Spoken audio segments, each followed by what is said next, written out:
Happy Sunday, senang beribadah bersama saudara-saudara pada hari ini. Sebelum kita melanjutkan pujian, kita akan bersama-sama membaca Katekismus Reformasi. Dan minggu ini kita masuk pada pertanyaan yang ke-48. Seperti biasanya saya akan membaca pertanyaan dan kita bersama-sama akan membaca jawaban dan pembacaan ayat Alkitabnya.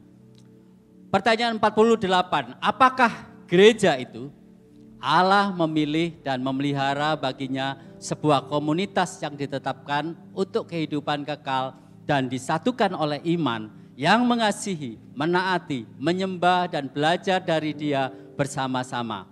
Allah mengutus komunitas ini untuk memberitakan Injil dan memperlihatkan dulu tentang kerajaan Allah itu melalui kualitas hidup bersama mereka dan kasih mereka kepada satu sama lain.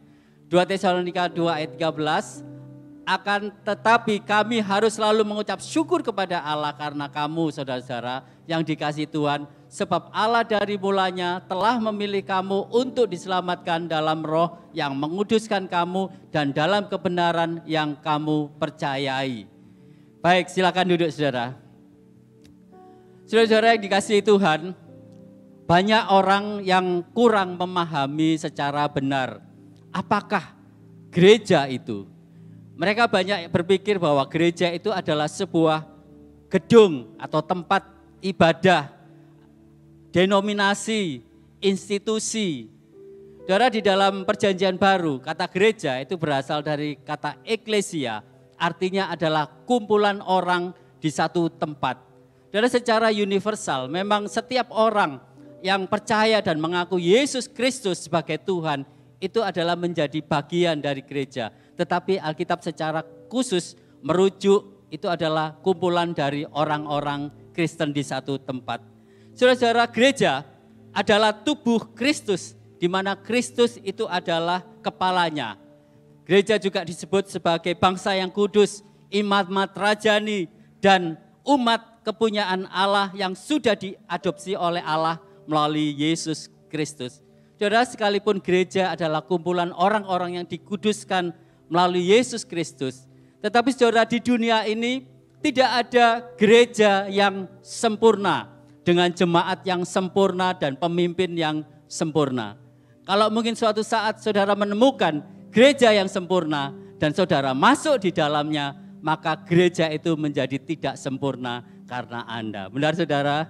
Saudara-saudara, gereja, oleh sebab itu gereja ini ya, Gereja Gibeon memiliki moto ya, di sini bukan tempat untuk orang yang sempurna, tetapi kita disempurnakan oleh kuasa Injil dan kasih karunia di dalam Yesus Kristus. Saudara, gereja adalah tempat kita bertumbuh secara rohani, tempat kita beribadah bersama-sama, melayani, perlindungan dari pengajaran-pengajaran yang sesat, dan gereja adalah tempat di mana kita mendapatkan keluarga secara rohani.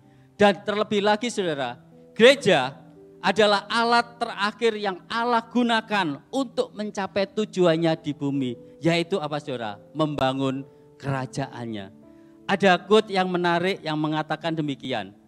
Gereja adalah sebuah tempat yang indah, tempat perubahan, pengampunan, pemulihan, dan kemenangan.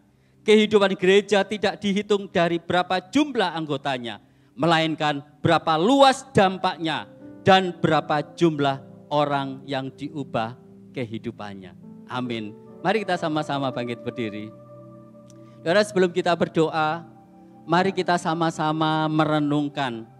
Kalau kita tahu bahwa gereja itu adalah tempat di mana Allah sendiri yang merancang dan membangunnya. Yang menjadi pertanyaan adalah, apakah Anda mau menjadi bagian dari gerejanya? Kita mau bertumbuh, kita mau tertanam, diperlengkapi untuk mempermuliakan namanya. Tuhan, kami mengucap syukur. Hanya oleh anugerah-Mu, Engkau menebus kami. Engkau mengadopsi kami melalui Kristus, sehingga kami menjadi bagian dari gereja-Mu Tuhan.